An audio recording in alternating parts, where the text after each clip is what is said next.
teve expectativa para alguma coisa na sua vida? A resposta é meio óbvia, não é mesmo? Todos nós temos expectativas. Eu estava conversando com o pastor Juliano aqui, que na sexta-feira, nossa vigília com os pequenos grupos, a gente foi até às 7 horas da manhã. Aí você pode pensar, caramba, foi bem puxado, não é mesmo? A noite toda, o início da manhã, a gente junto. Mas eu estava com uma expectativa muito grande para esse momento. A minha expectativa era que Deus se manifestasse naquele lugar. E não existe nada melhor quando nossas expectativas são alcançadas, porque Deus, Ele se fez presente. Deus, Ele esteve naquele lugar e todos que estiveram ali puderam sentir da sua presença. Nessa manhã eu quero que você também tenha expectativa porque Deus tem para as nossas vidas. Deus, Ele se fará presente aqui nessa manhã. Você crê nisso? Queridos, como o presbítero Hugo lembrou, ano de 2018, o tema para este ano na nossa igreja, decidido pelos nossos pastores, pelo conselho da igreja, é fidelidade. E o nosso Deus, de fato, Ele é um Deus fiel. Ele é fiel à sua palavra, Ele é fiel aos seus decretos, Ele é fiel às suas promessas, Ele é fiel a si mesmo. E eu queria nesta manhã te convidar, juntos, a uma só voz, nós declararmos a fidelidade do nosso Deus. Se coloque em pé, meu querido, e vamos exaltar e dizer: quão fiel é o nosso Deus.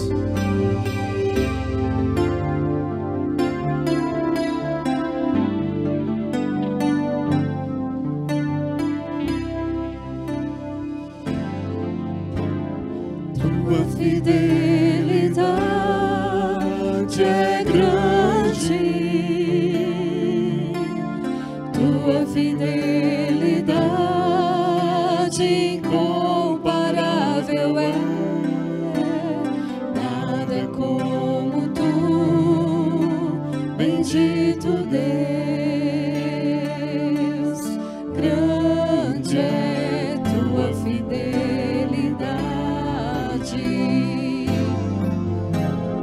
tua fidelidade é grande, tua fidelidade incomparável é, nada como tu, bendito Deus, grande é tua fidelidade,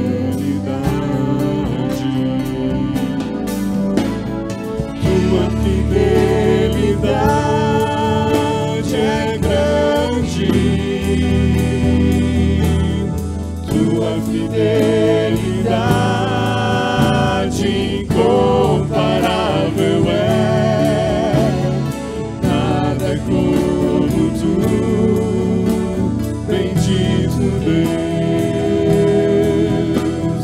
grande é tua fidelidade, tua fidelidade é grande, tua fidelidade incomparável é, nada como tu, bendito Deus, grande é tua fidelidade,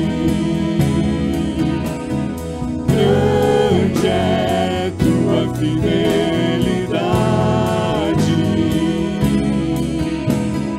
grande é tua fidelidade.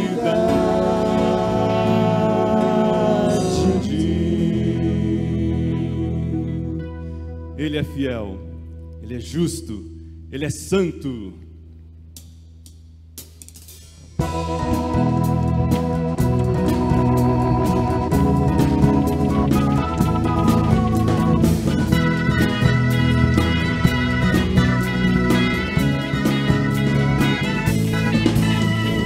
Tu és o grande, eu sou, teu nome é santo, puro Cordeiro de Deus, teu nome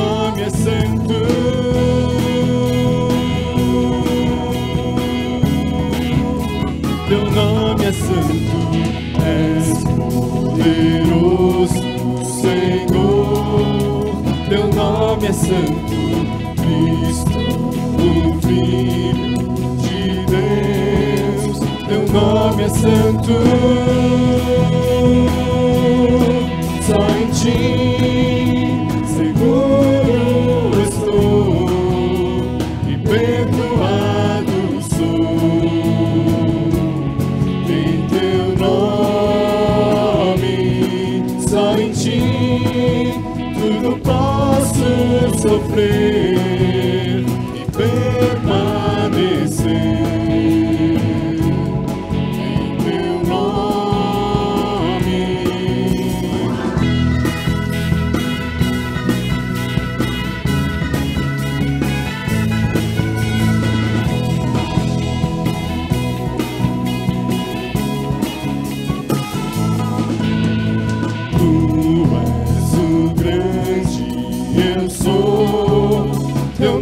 Santo, puro Cordeiro de Deus, teu nome é santo.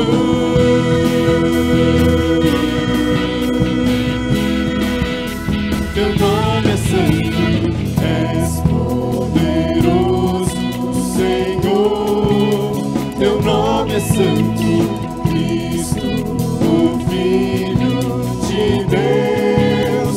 Teu nome é santo, só em ti seguro estou e perdoado sou. Em teu nome, só em ti tudo posso sofrer e permanecer.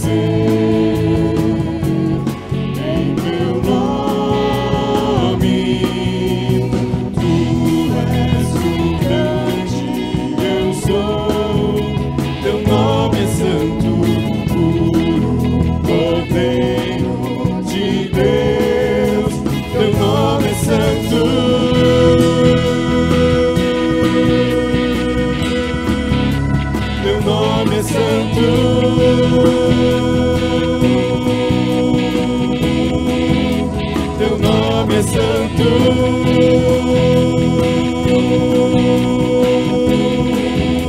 teu nome é santo,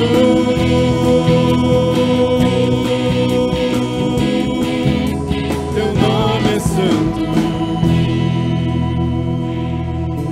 Aleluia, louvado seja o nome do Deus fiel, do Deus justo, do Deus santo. Bom dia, queridos. Bom dia, melhor. Bom dia, queridos. Graça e paz em nome de Jesus. O Senhor é um Deus fiel. Fiel à sua palavra, fiel ao seu caráter, fiel a Ele mesmo. E por causa da fidelidade do Senhor, Ele nos enviou o Senhor Jesus para nos salvar, para nos perdoar de todos os pecados, para nos redimir eternamente. E uma vez que o Senhor fez isso por nós, nós somos eternamente salvos pela graça de Jesus que nos alcançou. O Senhor é fiel, nós não somos. O Senhor é fiel, nós temos algumas dificuldades. Esse ano, o tema da nossa igreja é o ano da fidelidade. Nós vamos desdobrar esse tema em vários subtemas e você vai poder acompanhar estas mensagens e pregações ao longo deste ano. Este mês de janeiro, nós estamos trabalhando especificamente sobre o tema da fidelidade e os seus efeitos primários nas nossas vidas. Então, eu gostaria de convidar você a abrir a sua Bíblia comigo em Colossenses, no capítulo de número 2, os versículos 6 e 7. E gostaria que você mantivesse a sua Bíblia aberta enquanto nós vamos expor este texto da palavra do Senhor. Filipenses 2, versículos 6 e 7. Colossenses, quem disse Filipenses?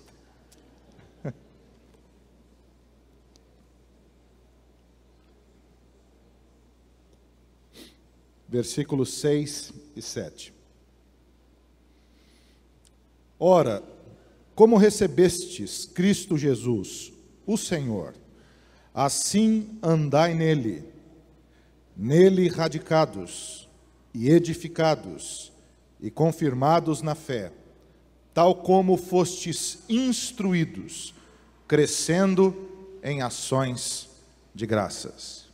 Como recebestes Cristo Jesus o Senhor, assim andai nele, nele radicados e edificados, e confirmados na fé, tal como fostes instruídos, crescendo em ações de graças. Senhor, a Tua palavra está aberta diante de nós, ó Pai. Não há sentido nenhum se o Teu Espírito Santo não iluminar a Tua palavra no nosso coração, Senhor. Fazer viva a Tua palavra no nosso coração, transformar o nosso coração, mover o nosso coração para mais perto de Jesus, ó Pai.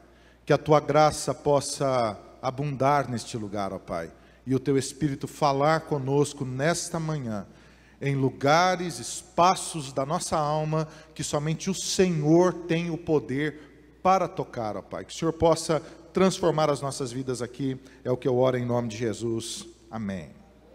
Interessante que o apóstolo Paulo escreve a carta aos Colossenses, e ele começa escrevendo Colossenses a partir dos efeitos da obra de Jesus. Ele começa dizendo que sempre ora pela igreja, sempre intercede pela igreja, porque ele sabe que o evangelho de Jesus chegou até os Colossenses pela pregação de Epáfras e outros, que o evangelho tem frutificado, que o evangelho tem crescido, que o evangelho tem ganhado espaço no coração da igreja e no coração daquela cidade. E dessa forma, os irmãos de Colossos têm frutificado, eles têm crescido na fé, e eles têm espalhado o evangelho por aquela cidade. É interessante que se o apóstolo Paulo parasse por aí, nós teríamos hoje um histórico de ativismo na igreja evangélica, porque é isso que está acontecendo aqui. Ele começa a falar dos efeitos do evangelho. Vocês creram no evangelho, e por isso o evangelho cresce e frutifica, e vocês então trabalham, e por fim o evangelho é pregado até vocês, e vocês multiplicam esta pregação. Isso é efeito da graça de Jesus em nós. É interessante que logo depois de falar do efeito, o apóstolo Paulo fala da causa. Por que o evangelho frutifica entre vocês? Qual é a razão de vocês viverem como vocês vivem? Qual é a razão de vocês terem compreendido quem Deus é? Qual é a razão de vocês terem no espírito de vocês compreendido que vocês são filhos de Deus, que foram chamados para perto de Deus, que foram reconciliados com Deus, que foram transformados pela graça de Deus? Isso tudo aconteceu, ensina o apóstolo Paulo, por causa de Jesus.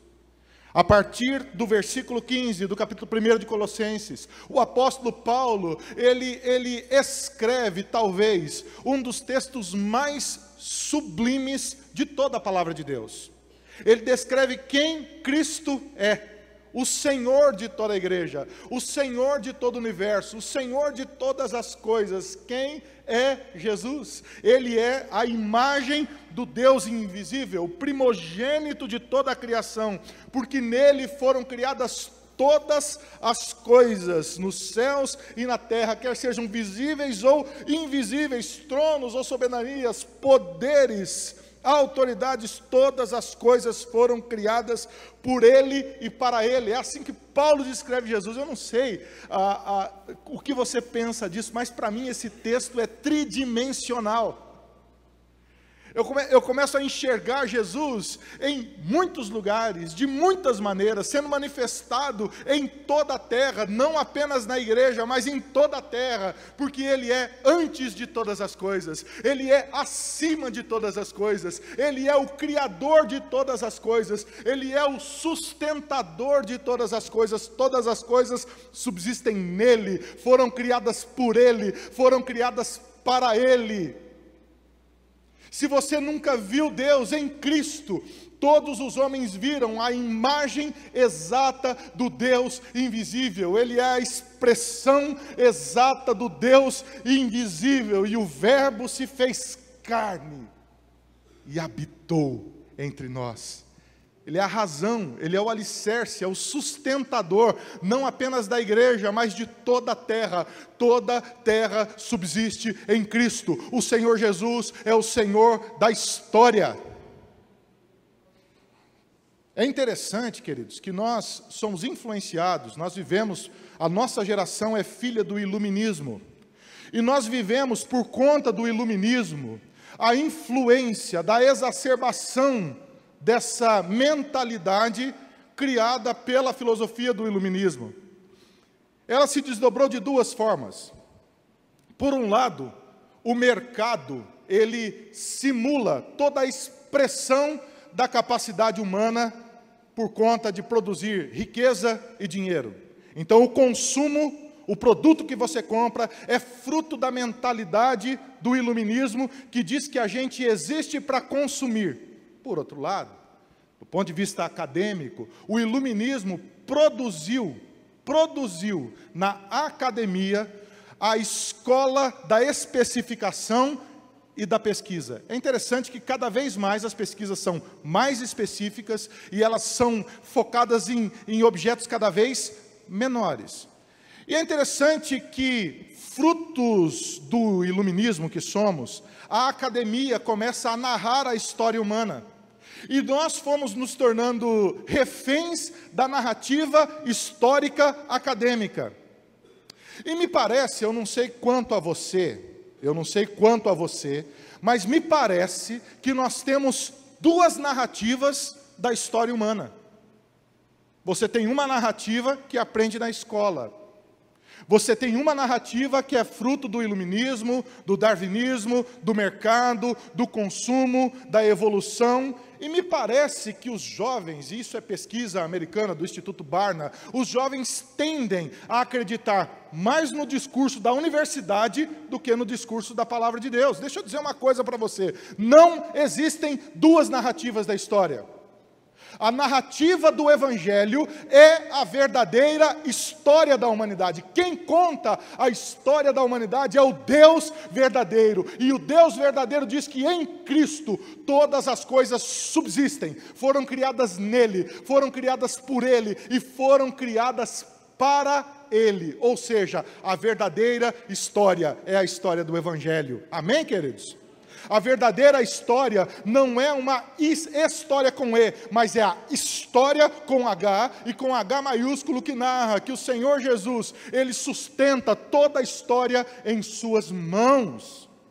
E porque o Senhor Jesus sustenta toda a história em suas mãos, nós fomos reconciliados com Deus. Nós que antes andávamos nas trevas, nós que antes não conhecíamos a Deus, nós que antes não tínhamos noção de quem Deus era, nós que andávamos perdidos nos nossos próprios caminhos, nas nossas próprias compreensões, nós que andávamos perdidos nos nossos pecados, fomos reconciliados com Deus por causa da história de Jesus. É a causa de todas as coisas. O apóstolo Paulo então começa o capítulo 2, dizendo que por essa causa ele sofre, ele traz para si os efeitos do Evangelho, de assumir essa narrativa. E ele diz: por essa causa eu tenho sofrido em meu corpo. O Evangelho tem causado sofrimentos em meu corpo. Eu me tornei ministro do Evangelho, de acordo com essa responsabilidade que me foi atribuída pelo próprio Deus. Eu não sei se você se lembra em Atos, a conversão do apóstolo Paulo, quando o Senhor diz a Ananias: vá e batize Saulo, pois eu tenho um plano, um grande plano para ele. Ou seja, a responsabilidade de ser apóstolo para os gentios foi atribuída pelo próprio Deus ao apóstolo Paulo, e ele assume essa responsabilidade se tornando ministro do Evangelho. Ministério é diferente de magistério, eu creio que o contrário. O magistrado tem o poder de decidir. O magistrado tem em suas mãos o poder de dar o rumo à vida de alguém. O ministro não. O ministro é aquele que é o menor. É por isso que o apóstolo Paulo diz: eu sou o menor entre vocês, eu sou o pior dos pecadores entre vocês, eu sofro para que vocês vivam, eu sofro os efeitos desse evangelho, dessa responsabilidade que me foi atribuída, para que vocês floresçam na graça de Jesus. O apóstolo Paulo, então, trazendo para os efeitos pessoais essa responsabilidade de proclamar, de advertir, de ensinar, cada um da igreja com sabedoria, com graça, para que ele pudesse apresentar todo homem perfeito diante de Deus. Ele inicia o capítulo 2 nos dando uma orientação. Se há uma causa, que é Cristo, se há um efeito, que é o evangelho crescendo na vida da igreja, se há um efeito pessoal do apóstolo Paulo assumir a responsabilidade, assumir em si mesmo, na sua carne, o peso de proclamar o evangelho, tem que ter uma orientação para todos nós. É necessário que exista uma orientação comum para toda a igreja. E a orientação de Paulo é que nós sejamos fiéis ao Senhor. Que coisa fantástica, irmão. Pensar nesse desdobramento, nessa teologia bíblica, e chegar à conclusão que há uma orientação básica, que você e eu podemos assimilar e viver assim todos os benefícios do Evangelho de Cristo em nós, nos nossos dias. Não é fantástico isso? Não empolga o seu coração isso? Ao meu coração empolga. Eu fico assim, sublimemente abismado, com a possibilidade de viver o Evangelho. Eu, tão pobre, pecador como eu, viver o Evangelho de Cristo Jesus. Como? O versículo 6 começa dizendo então: como recebestes Cristo Jesus, o Senhor. Olha a orientação aqui. Assim, andai nele. Você recebeu Cristo Jesus, o Senhor? Então ande nele.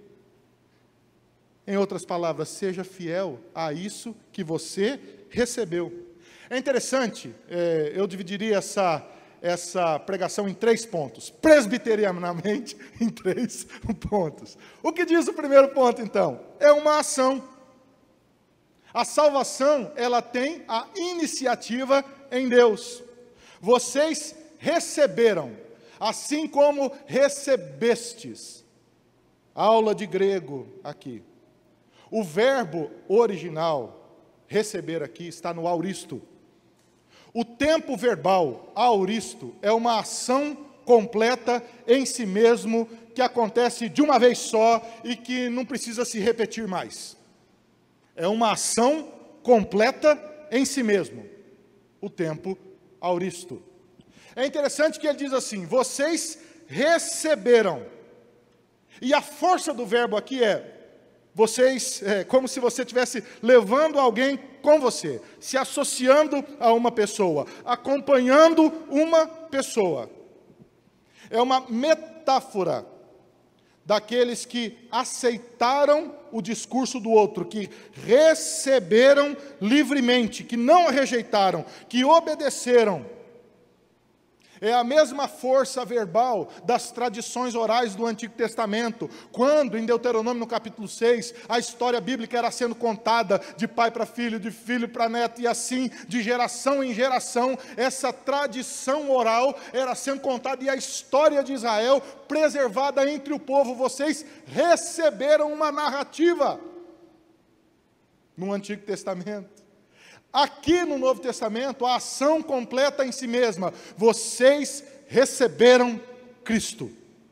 Essa é uma ação completa, que não acontece de novo. Uma vez que você é salvo, você é para sempre salvo. E alguém pode me dizer assim: mas pastor, fulano desviou, como é que o senhor explica? Eu digo: nunca foi salvo. Ou é salvo, mas está num período difícil da vida. Mas não há como você receber 2 vezes a Cristo Jesus. Vocês receberam aquilo que não iniciou em vocês. A salvação não tem a iniciativa no homem, ela tem a iniciativa em Deus. Foi Jesus que olhou para você, querido. Foi a graça de Deus que alcançou o seu coração. Foi o Senhor Jesus que veio ao seu encontro. A palavra do Senhor diz que Ele nos atraiu para si mesmo com amor eterno, que nós fomos trazidos para Deus por causa da sua graça irresistível, que nos alcançou, que nos reconciliou com Ele. A reconciliação com Deus, ela tem a iniciativa no próprio Deus. Interessante que nós recebemos aqui não apenas Jesus. Mas o apóstolo Paulo, ele tem a convicção de nominar Jesus de 3 formas.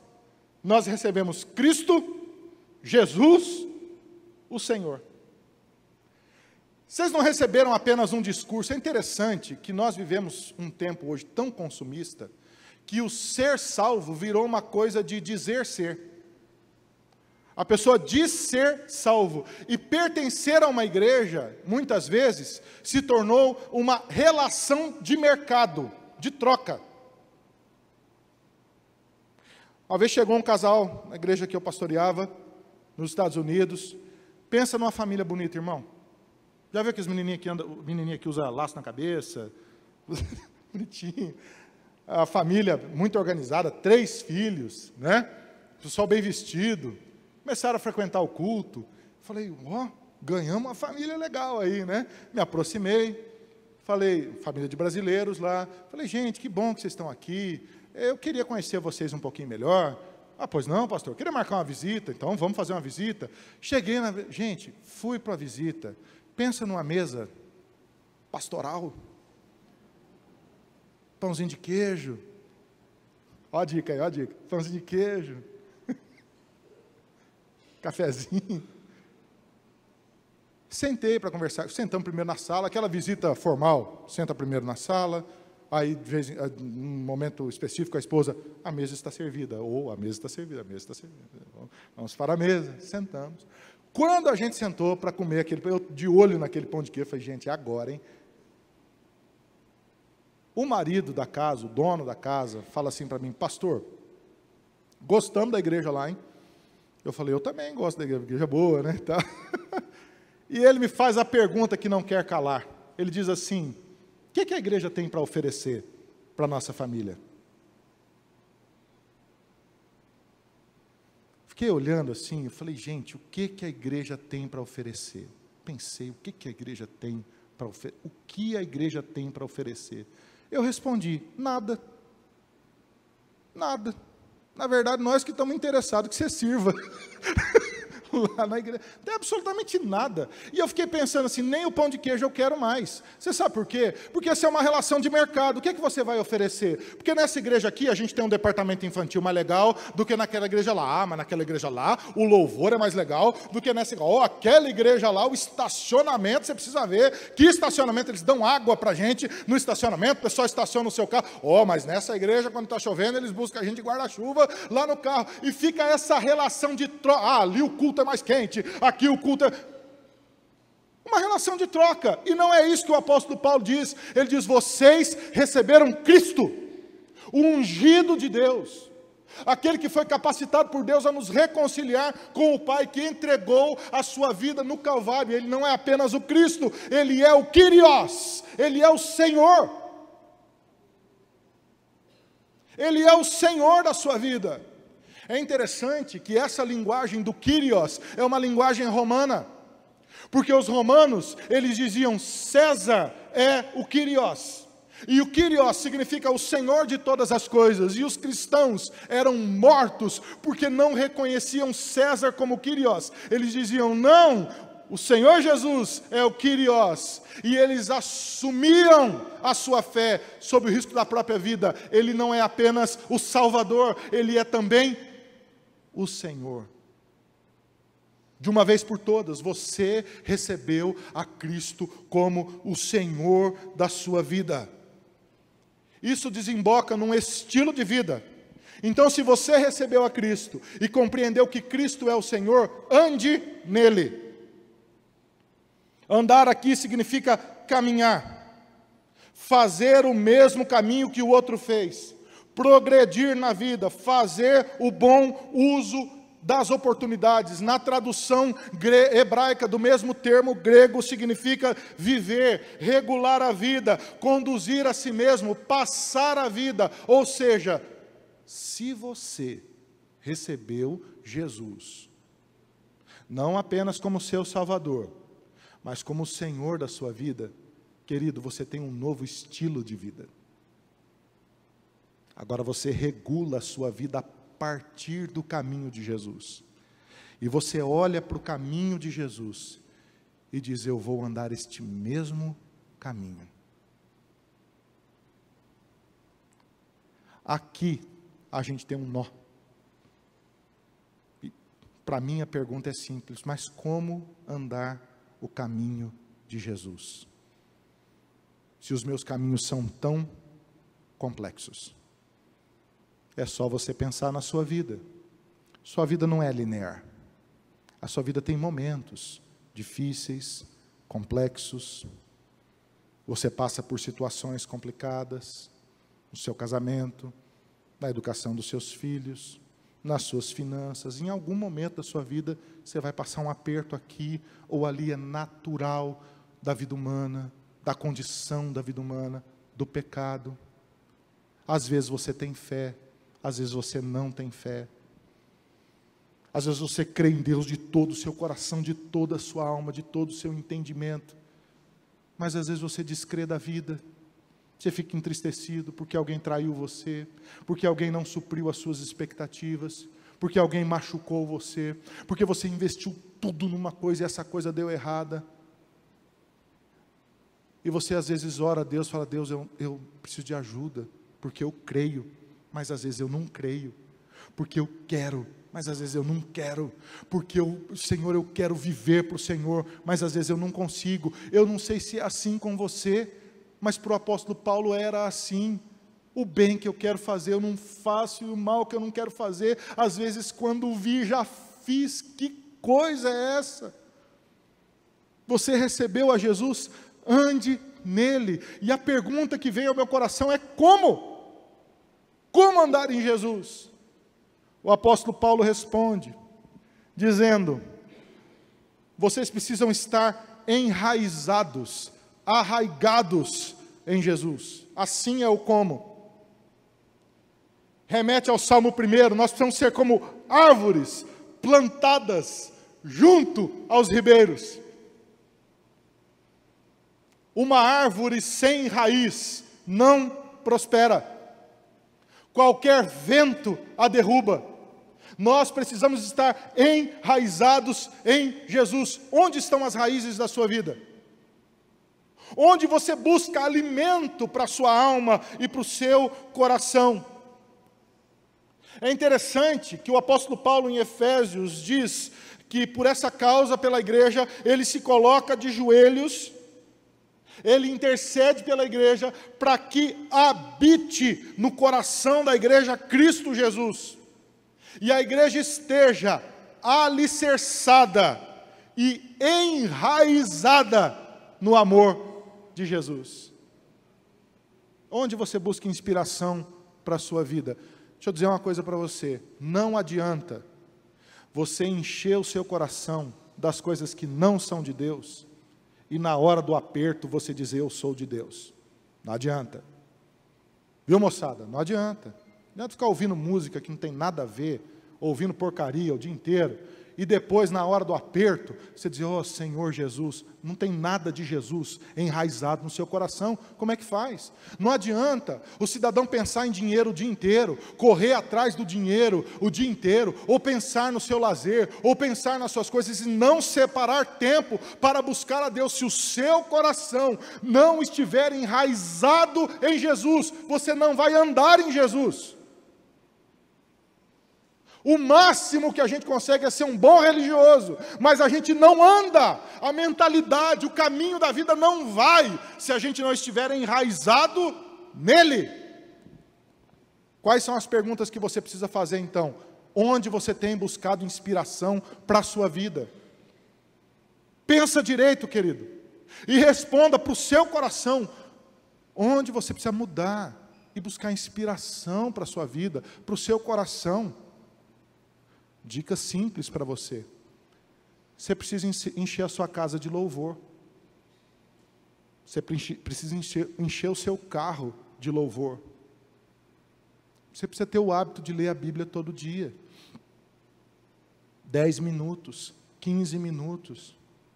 Você precisa numa pausa. Hoje em dia, irmãos, com a internet é um rolo de café com bolo, porque às vezes é bom, às vezes é ruim. mas você precisa usar o lado bom da internet. Tem tantos pregadores.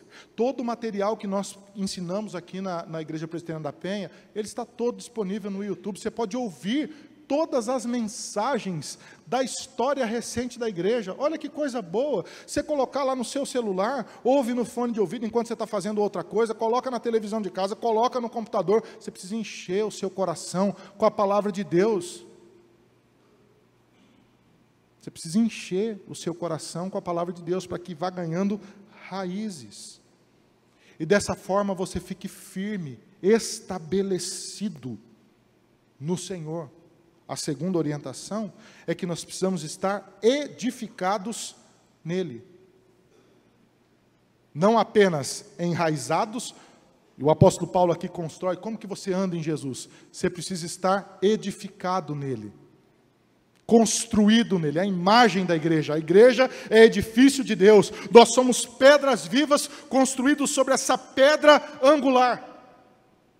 O Senhor Jesus diz a Pedro: você é Pedro, eu sou pedra, e sobre esta pedra, Jesus está falando sobre si mesmo, sobre esta pedra, eu edificarei a minha igreja, e as portas do inferno não prevalecerão contra ela. Que palavra é essa, querido? Você já sofreu a ameaça de Satanás?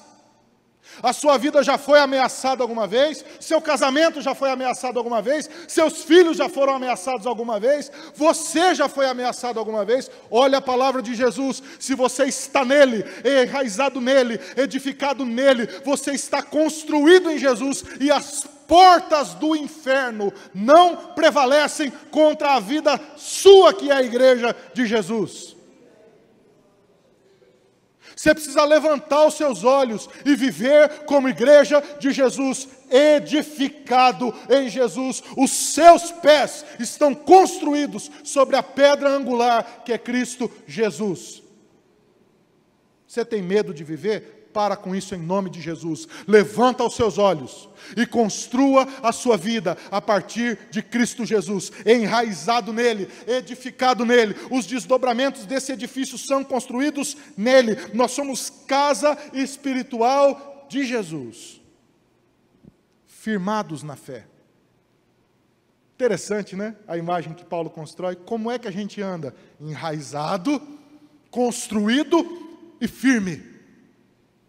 Tem alicerce, é robusto, como nós vimos aqui no texto bíblico, é fortalecido, é firmado nele. A força do texto aqui, firmado, é a mesma da palavra confirmados. É como esse edifício enraizado, construído, ele vai sendo confirmado todos os dias pela obra de Jesus. Todos os dias Jesus diz a você: é por aí, filho. Eu estou com você, filho. Eu estou construindo a graça em você, filho. Eu estou edificando o reino em você, filho. Eu estou firmando as suas raízes e fortalecendo a sua vida e confirmando a minha obra em você, filho. Eu não deixo faltar nenhum dom a você, filho. Eu dou todas as coisas que você precisa para viver e provejo para a sua vida, porque eu sou o seu pai. Você está enraizado em mim, edificado em mim, então confirmado também em mim. E em último lugar, tudo isso transforma você em um ser humano que transborda de gratidão. Transborda de gratidão. Transbordar aqui significa exceder a medida, sobrar, estar acima de qualquer medida. É aquela casa que tem muitos móveis, que tem tudo. É o Salmo 23. O Senhor é o meu pastor e... O Senhor é o meu pastor e... O texto hebraico, ele tem uma outra força. Ele diz assim: o Senhor é o meu pastor, eu não sinto falta de mais nada. Alguém que transborda de gratidão é alguém que não precisa de mais nada. Não é verdade? você olha para a vida e diz: eu já tenho tudo que eu preciso. O Senhor Jesus é tudo para mim. Eu quero convidar você, querido, a no ano de 2018, você andar em Cristo Jesus. Enraizado nele, fortalecido nele, firmado nele, e que a sua vida transborde de gratidão ao Senhor. Vamos ficar em pé e encerrar. Senhor Jesus, muito obrigado pela tua palavra, muito obrigado pelo teu cuidado para conosco. Fortalece, Senhor, as bênçãos do Senhor na nossa vida, Pai. Nesse mundo tenebroso, que nós possamos viver enraizados em Jesus, alicerçados em Jesus, fortalecidos em Jesus, firmados em Jesus, e que o nosso coração, que se torna fiel por causa da obra de Jesus em nós, possa transbordar de gratidão para a glória do teu nome. É o que nós oramos em nome de Jesus. Amém. Vamos orar então, queridos. Senhor, obrigado por esses aniversariantes, ó Pai. Que presente do Senhor, ó Pai. Que presentes são esses irmãos entre nós, ó Pai. Bênção, são amigos, são filhos do Senhor, que foram alcançados pela graça, e o Senhor lhes deu o maior presente de todos, que é a vida, e lhes deu também a vida eterna, Senhor. Que o Senhor os abençoe, os guarde, que esse ano seja cheio de prosperidade, de bênçãos do Senhor, de realizações do Senhor na vida dos meus irmãos, ó Pai, em nome de Jesus.